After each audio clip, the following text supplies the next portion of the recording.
You know, in the world of software, every single project is kind of like a dish being cooked in a kitchen. So today, we're cracking open the Pragmatic Programmer's cookbook to look at two fundamental recipes. One of them, it leads to this amazing collaborative feast of success. And the other, well, that one's a slow-boiling disaster. Let's figure out which one you're actually making. I mean, this is the big question, isn't it? We've all seen it. Some projects just take off, they have this amazing energy.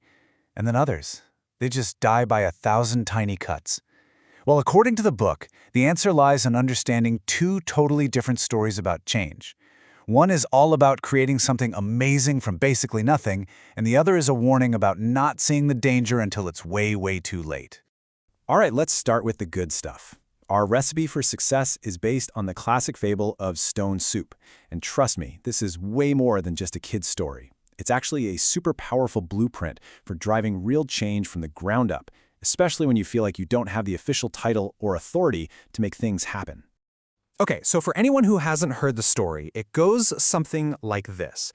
You have these hungry soldiers who show up in a village, but the villagers, they're suspicious, and they hide all their food because they're worried they won't have enough to share. So the soldiers, they do something really clever. They get a huge pot, put it over a fire, fill it with water, and drop in a few regular old stones. And then they announce, "We're making stone soup." So the villagers are watching, they're super curious, right? And one of the soldiers tastes the soup and says, this is pretty good, but it would be even better with just one carrot. So a villager brings a carrot. Then another soldier chimes in, a potato would give this some real substance. And it just keeps going.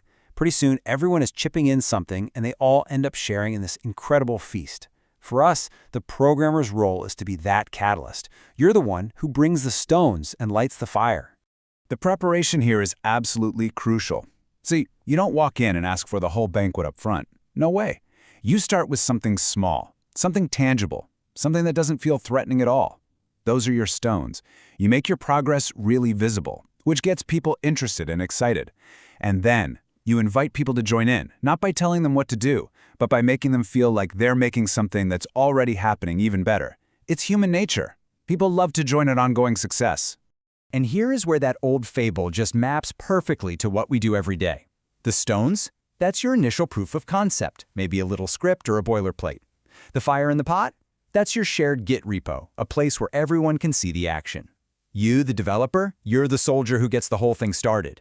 And that amazing soup at the end? That's the robust, awesome system that everyone feels a part of, because they all got to add their own ingredient. And this brings us to one of the most important takeaways from the book. Don't wait around for permission. Seriously. If you do, you're going to get stuck in what the authors call startup fatigue. Just endless meetings, budget proposals, waiting for approvals. Forget that. Instead, show people a little glimpse of the future. Just start cooking. Be the catalyst for change. But okay, for every incredible success story, there's always a cautionary tale. So let's flip the page to our second recipe, which shows exactly how projects can slowly, quietly rot from the inside out. This is the story of the boiled frog. The analogy is pretty stark. If you drop a frog into a pot of already boiling water, it's going to jump out instantly.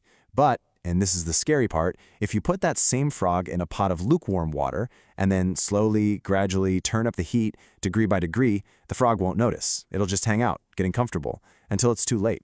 And you know what? We and our projects are often exactly like that frog. And this slow boiling process, it has a name in our world.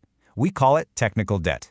It's all those we'll fix it later moments, the tests we skip just this one time, the small refactors we keep putting off. Each one of those decisions is just a tiny little increase in temperature. On their own, they seem harmless, but over time, they stack up, and before you know it, the project is a fragile, unmaintainable disaster. And let me be clear, this is not just some clever metaphor. The consequences are brutally real. Research shows that organizations can lose somewhere between 23 and, get this, 42% of their development time just dealing with the fallout of technical debt. Just think about that for a second. That means almost half of your team's effort could be completely wasted, all because nobody noticed the water was getting hotter. This perfectly illustrates something called the broken windows theory. In software, a single piece of bad code, a sloppy design choice that's just left there, it acts just like a broken window in a neighborhood. It sends a clear message to the rest of the team, hey, quality doesn't really matter here. And what happens next? Very quickly, more windows get broken. Entropy always wins. So, how can you tell if the water is boiling in your own project? Well, here's some classic symptoms to watch out for. You've got broken windows, those messy bits of code that everyone just kind of works around. Or maybe you see CV-driven development. That's when a developer adds some new, complex technology, not because the project needs it, but because it'll look good on their resume, creating a huge burden for the whole team. Or maybe you're just stuck in constant firefighting mode, always reacting to problems instead of actually making forward progress. If you're seeing these things, your frog is being cooked. So all of this brings the challenge right back to you.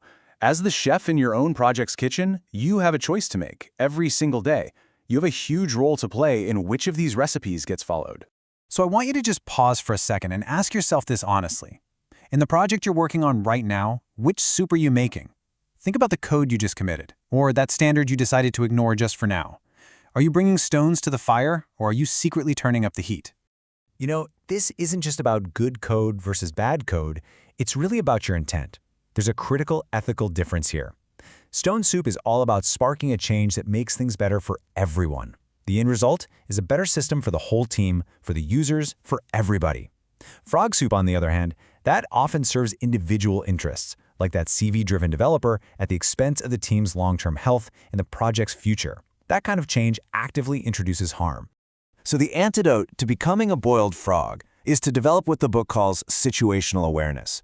This is just the practice of actively paying attention to your environment.